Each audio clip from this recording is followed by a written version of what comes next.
All right, here we go. Welcome to This is Revenue Roadmap, where we talk about driving revenue and increasing profits in local businesses.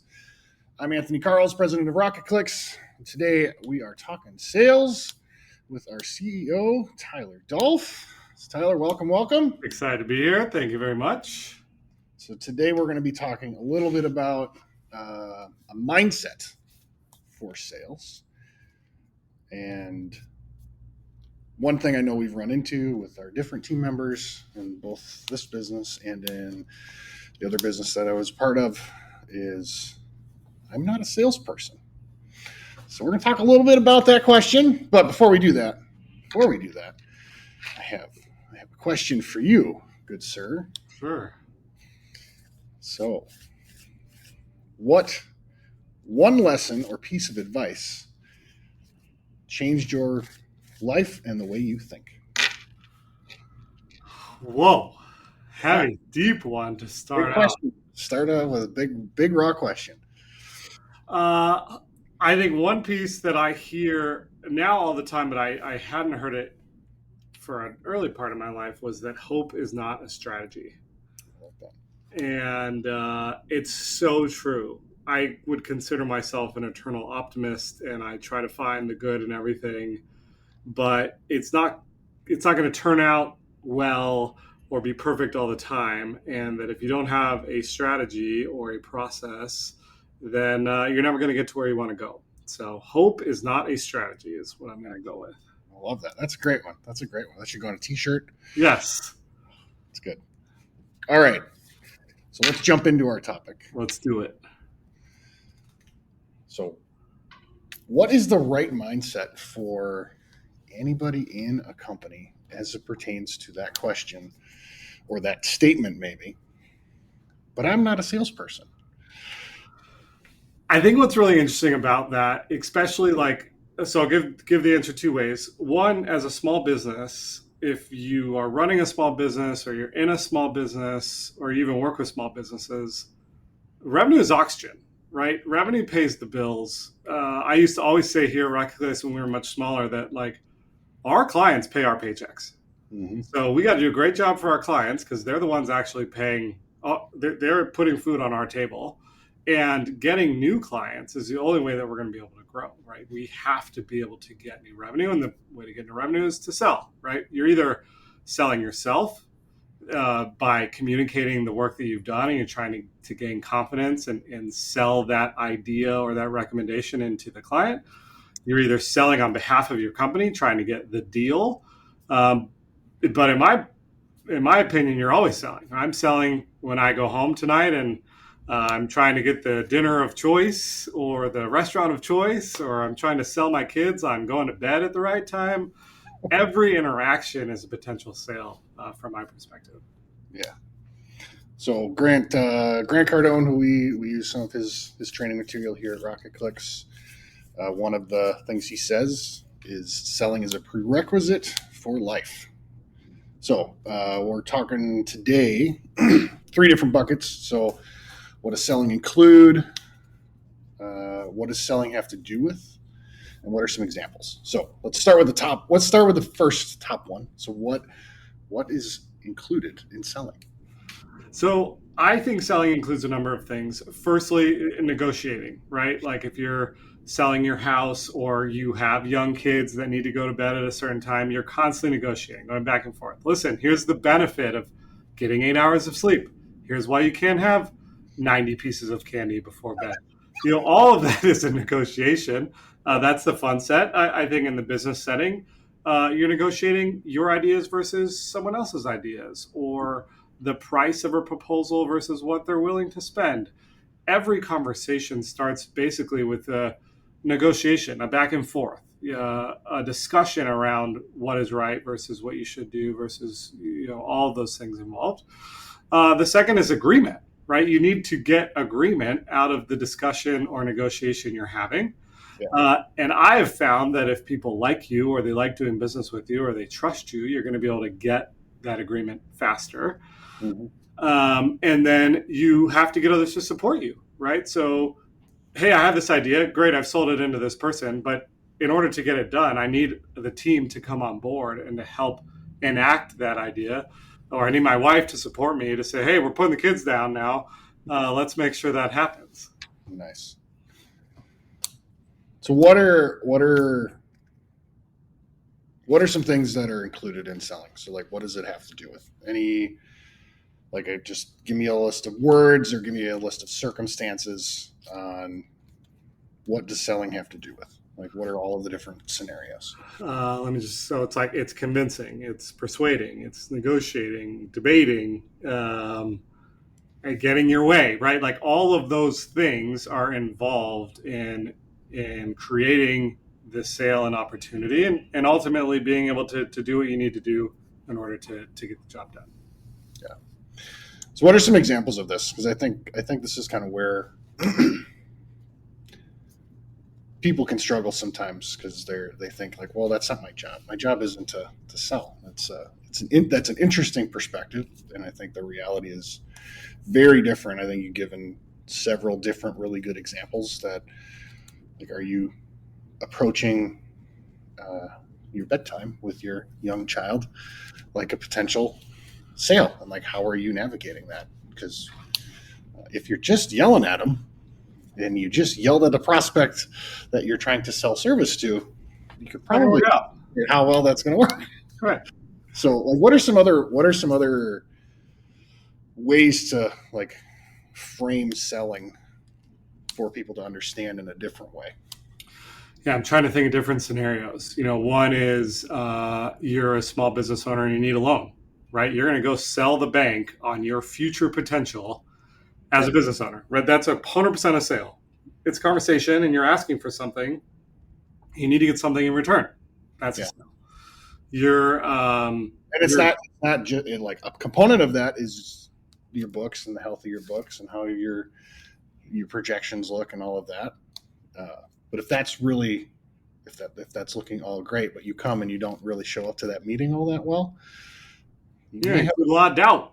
You may have a little different outcome than you're anticipating, because you may have projected some insecurity and a lot of doubt, and like, is this all real? Like, I'm not sure about this cat. Into that conversation.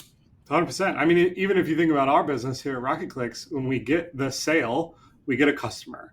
But our business is built on compounding recurring revenue, meaning the longer we keep our clients, the better we do as a business. And so we have to sell ourselves every day. Every time we're talking to the clients, we have to instill some confidence. We have to sell in new ideas. We have to create a vision of what the future of our relationship is going to be in order for them to keep paying us. Yeah. So those are little mini sales that happen along the way that should absolutely be considered a sale, even though we may just be presenting data or presenting a new idea. All of those are sales. Yeah. So what are some other examples? What else you got? Oh, let me think here. Let's say we talked about a bank loan. We talked about internal. If I'm a plant manager and I have employees that aren't showing up on time, and I need them to run the machines, 12 hours today, I need to sell in the why they should come in on time, right? And I may use things like, that's why I pay you, or you get paid by the hour, and in order to make this paycheck, you need to come in and do your job. Again, those are conversations, but they're sales conversations. You're negotiating an outcome based on an ask. And so the more you can get them to do what you need them to do, the better your business is going to run, and the more sales you're going to be able to make. So what do you feel like one thing critical to being successful at sales is when you're having these conversations where you're trying to convince or persuade, or you're debating an idea? What are on the other side of that conversation? What are you trying to accomplish? I mean, I think we could do a whole podcast on this, and I'm sure we will. But selling and believing what you're selling is so important to achieving the outcome you want. If you look at our sales team and they have a great streak, and then you find that they haven't closed something in a few weeks or a few months, and you go to them and they've lost belief for some reason, either in themselves or in the product they're selling. And I think you can correlate that to everyday conversations, right? If you don't actually want your kids to go to bed at a certain time, you're not going to push that hard. You're going to, not be a little more lenient, or say, okay, 10 more minutes or whatever it is. It's because you don't actually believe that 7 o'clock is the right time they should go to bed. Maybe it's 7:30 or maybe it's 8 or whatever it is.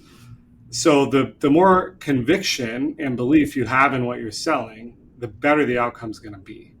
If you don't actually believe it, you're not going to sell it with any passion. You're probably not going to come as prepared, and it's not going to go the way you want.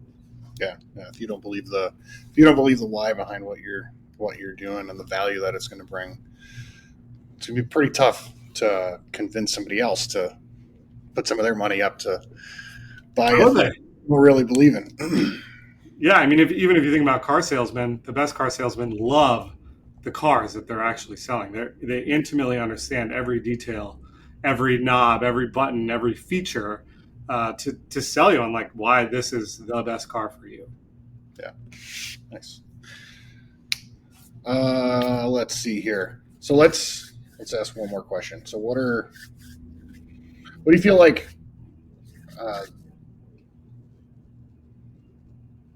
What do you feel like is one of the biggest roadblocks most businesses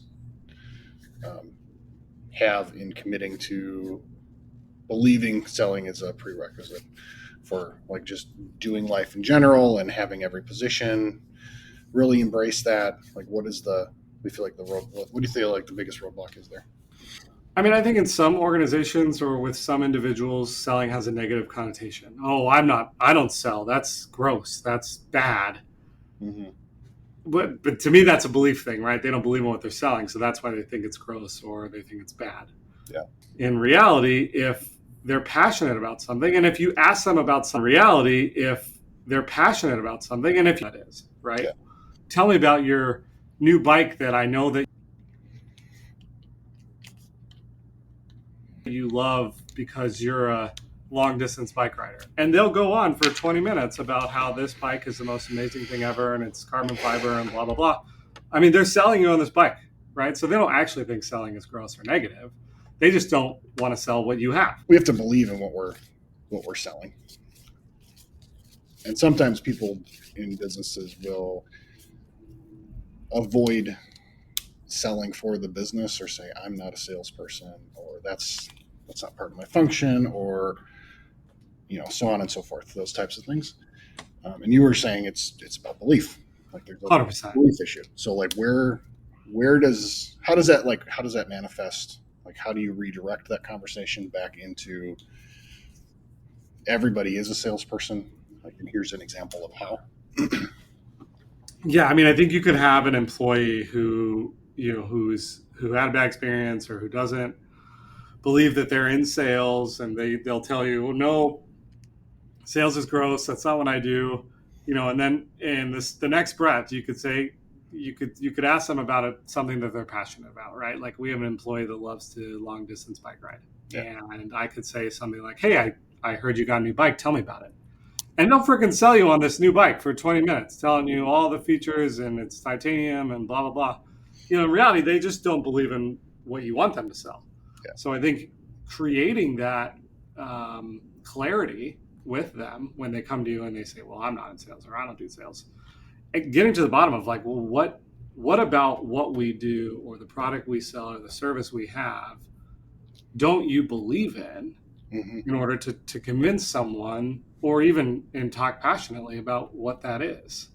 And that's going to give you a lot of perspective into who that individual is and potentially some opportunities to improve your product or service that someone on the inside has already identified and can see. Yeah. It's a lot easier for everybody in a business to be a salesperson when they're proud and passionate about the product or service that we are providing. 100%. They're excited about it. They're like, yeah, everybody should have this. Like one of the best, you're really good at this for Rocket Clicks over at the law firm that I was part of. Mary, she was so passionate about how we approached helping people navigate through divorce. So that's how she came off on the phone. And like, she really believed this is the safest place for you to be, to come do this, is do it with us. You'll be safer with us. 100% agree. We felt that from her. And that's why she was successful. It wasn't because she knew what to say and when, and like she was super circusy in her language around these conversations. She just believed it, and the clients understood, like they could feel how much she believed it. I think the hardest thing to do in sales, especially if you're in a sales role, is to sell something you don't believe in. Yeah. Right? Like if you asked me to go sell a broken down car that I knew was not going to work for a family that needed it, that would be the most difficult sale, because I knew or I know internally that this is not the right solution for them. Yeah. If you can create a product or service or a business that you're passionate about and that you would actually sell and believe in, well then, and everyone has that same mindset. Everyone in the business should be selling because they're passionate, they believe what you have and what you're selling, what you're gifting out to the world. Yeah. Awesome. Appreciate it, Tyler. Any final thoughts before we wrap up on this topic here, selling being a prerequisite for life? I appreciate the opportunity. I hope it is valuable for all of our listeners out there. Awesome. Appreciate it, Tyler. Thank you.